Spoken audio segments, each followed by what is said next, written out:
दोस्तों अमेजॉन के मालिक जेफ बेजोस ने एक बार फिर किशोर बियानी की फ्यूचर ग्रुप को मदद की पेशकश की है। आपको बता दें कि किशोर बियानी की company future group cash problem से जूझ रही है और दोस्तों जेफ बेजोस ने मदद की पेशकश के साथ धमकी भी दी है। आपको बता दें कि अमेजॉन ने फ्यूचर रिटेल के इंडिपेंडेंट डायरेक्टर को लेटर लिखकर कहा है कि कंपनी द्वारा उसके परमिशन के बिना छोटे साइज के स्टोर को बेचना स्टे के आदेश का उल्लंघन होगा। इसके साथ ही अमेजॉन ने कैश प्रॉब्लम से जूझ रही कंपनी के फाइनेंशियल प्रॉब्लम को दूर करने की इच्छा फिर से दोहराई है।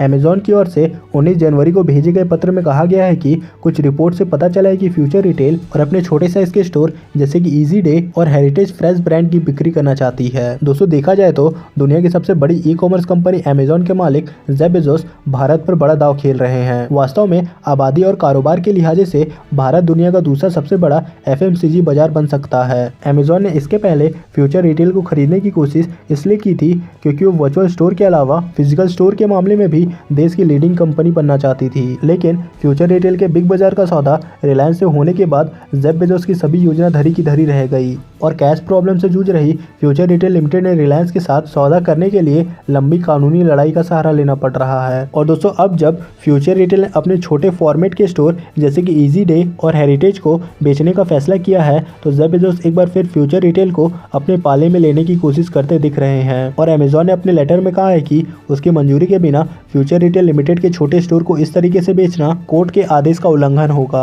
आपको बता दें कि यह स्टे फ्यूचर रिटेल लिमिटेड और फ्यूचर रिटेल लिमिटेड के डायरेक्टर के ऊपर लागू होता है और दोस्तों इसमें फ्यूचर रिटेल लिमिटेड के इंडिपेंडेंट डायरेक्टर भी आते हैं। और दोस्तों अमेजॉन का कहना है कि वो फ्यूचर रिटेल के लिए इंप्रेसिव सॉल्यूशन ढूंढने के लिए काफी इच्छुक है। दोस्तों भारत जैसे बड़े FMCG बाजार में अब भी ई कॉमर्स की तुलना में लोग फिजिकल स्टोर को ज्यादा प्राथमिकता देते हैं। अगर बात युवाओं की करें तो उन्हें ई कॉमर्स कारोबार पर काफ़ी भरोसा है, लेकिन 40 साल और उससे अधिक उम्र के लोग अब भी फिजिकल स्टोर पर काफ़ी ज़्यादा भरोसा करते हैं और वो वहाँ खरीदी करने में ज़्यादा कंफर्टेबल होते हैं। इसके साथ एक वजह ये भी है कि फिजिकल स्टोर होने की वजह से कंपनी को ब्रांडिंग में मदद मिलती है और इससे उनके ई कॉमर्स कारोबार में यानी कि बिजनेस में तेजी आ सकती है। और अमेजॉन इसी वजह से फ्यूचर रिटेल लिमिटेड के छोटे या बड़े स्टोर को अपने पाले में लेने की हर संभव कोशिश कर रहा है। आपको बता दें कि अमेजॉन ने घोषणा की थी कि साल 2025 तक $10 अरब वैल्यू के मेक इन इंडिया प्रोडक्ट का एक्सपोर्ट करने की योजना बन रही है। इसके साथ ही कंपनी ने भारत में 1 करोड़ छोटे और मीडियम बिजनेस को डिजिटल करने के लिए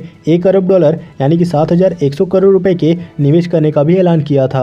और दोस्तों अमेजॉन ने ऐसा इसलिए किया है क्योंकि ग्राहकों तक उनकी पहुंच और बढ़ सके। दोस्तों दुनिया की e commerce company Amazon Bharat में अब तक $6.5 अरब यानी कि 46,150 करोड़ रुपए से अधिक का निवेश करने का ऐलान कर चुकी है। इससे पहले बेजोस ने साल 2014 में भारत आने से पहले 14,200 करोड़ रुपए के निवेश की घोषणा की थी। बाद में इसे बढ़ाकर $3 अरब कर दिया गया। दोस्तों अमेरिका के बाहर भारत अमेजॉन के लिए एक बड़ा बाजार है और इसलिए अमेजॉन ने शुरुआत से ही यहाँ पर निवेश पर फोकस किया हुआ है। भारतीय बाजार को लेकर अमेजॉन का भरोसा इस बात से भी पता चलता है कि वो नुकसान के बावजूद भी लगातार निवेश कर रही है। आपको बता दें कि साल 2018-19 में कंपनी को 7,000 करोड़ रुपए का लॉस हुआ था, लेकिन इसके बावजूद भी अमेजॉन काफी मात्रा में भारत में निवेश कर रहा है। और दोस्तों इन्हीं सब कारणों की वजह से अमेजॉन फ्यूचर ग्रुप के एक भी स्टोर को छोड़ना नहीं चाहता है। तो दोस्तों ये तो कुछ अपडेट फ्यूचर ग्रुप और अमेजॉन को लेकर। इस वीडियो में फिलहाल इतना ही, मिलते हैं नेक्स्ट वीडियो में।